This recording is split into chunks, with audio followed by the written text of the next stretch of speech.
ഞാൻ ഇപ്പോൾ നിൽക്കുന്നത് എറണാകുളം ഗവൺമെൻറ് ലോ കോളേജിന് മുന്നിലാണ്.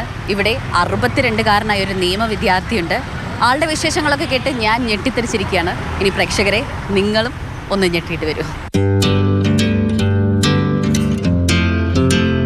എൻ്റെ പേര് ഗോപി എ.വി.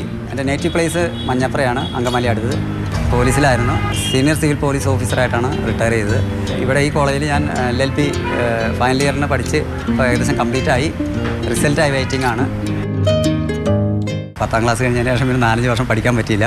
വീട്ടിലെ പരാതികളും പ്രശ്നങ്ങളൊക്കെ ആയിരുന്നു അതിന് കാരണങ്ങൾ. സയൻസ് വിഷയത്തിനോട് താല്പര്യമായിരുന്നു. അതുകൊണ്ട് ഇലക്ട്രോണിക്സ് ഒക്കെ പഠിച്ച് ഒരു സ്വന്തം വരുമാനം എനിക്ക് ഉണ്ടാക്കിയെടുക്കാൻ സാധിച്ചു. അപ്പോൾ സ്വന്തമായിട്ടൊരു വരുമാനം കിട്ടി തുടങ്ങിയപ്പോൾ എനിക്ക് എൻ്റെ ഉള്ളിൽ ചെറിയൊരു ചിറക് മോഹം ചിറക് കിട്ടി. ഒക്കെ പ്രശ്നങ്ങളിൽ നിന്നിട്ടുള്ള പഠനങ്ങൾ. അപ്പോൾ ജോലിയാണെങ്കിൽ അത്രയും 10-9 ഡിഗ്രിയോളം ജോലിയിൽ ഇരുന്നുകൊണ്ടാണ് എടുക്കണം. നമുക്ക് എന്തോ എവിടെ നിന്ന് ഒരു ക്യൂരിയോസിറ്റി വരും. അടുത്ത വിഷയം നമ്മളൊരു കാര്യം അൺഎക്സ്പെക്റ്റഡ് ആയിട്ടൊരു കാര്യം കാണുന്നു. ആ കാര്യം നമ്മളതിനെക്കുറിച്ച് പഠിച്ചു കഴിയുമ്പോൾ എന്തുകൊണ്ട് അതിനെക്കുറിച്ച് മനസ്സിലാക്കിക്കൂടാ, എന്തുകൊണ്ട് അതിനെക്കുറിച്ച് ആധികാരികമായിട്ട് പഠിച്ചുകൂടാ. അപ്പോൾ നമ്മൾ എന്ത് പഠിക്കുന്നോ ആ പഠിത്തം പൂർത്തിയാകുമ്പോഴാണ് നമ്മുടെ അജ്ഞത മനസ്സിലാവണം. അതുകൊണ്ട് ഞാനിതിലൊന്നും പൂർണ്ണനല്ല കേട്ടോ.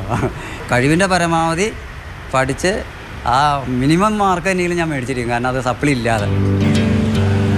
വൈഫാണ് ഇതിൻ്റെ എല്ലാം പ്രചോദനം. വൈഫ് ഭയങ്കര എന്താ പറയുക കടുംപിടുത്തക്കാരി എന്ന് പറഞ്ഞാൽ എല്ലാ കാര്യത്തിലും കൃത്യമായിട്ട് കൃത്യനിഷ്ഠയോടുകൂടി കൊണ്ടുപോകുന്ന ആളാണ്. എൻ്റെ അമ്മ അതുപോലെയായിരുന്നു. ക്ലാസ്സുള്ള സമയം എന്ന് പറഞ്ഞു കഴിഞ്ഞാൽ രാവിലെ ഒരു 5-5:30 എന്തെങ്കിലും വൈഫ് എണിപ്പിക്കും.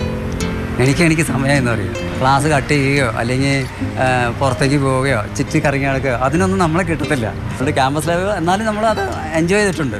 അധ്യാപകരും പിള്ളേരും കുട്ടികളൊക്കെ ആയിട്ട് നല്ല ബന്ധമാണ്.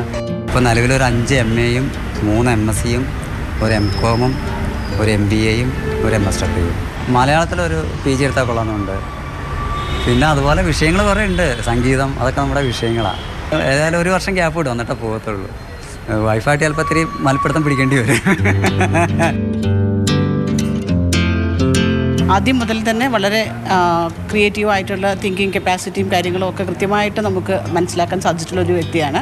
അന്നും ഇന്നും ഒരുപോലെ പ്രിയപ്പെട്ടൊരു വിദ്യാർത്ഥിയാണ്. ഞങ്ങൾക്ക് തീർച്ചയായിട്ടും ഗോപിനെ പോലെ ഒരാളെ ഞങ്ങൾക്ക് മിസ് ചെയ്യും. അതുപോലെ തന്നെ പാട്ട് പാടും, യോഗ.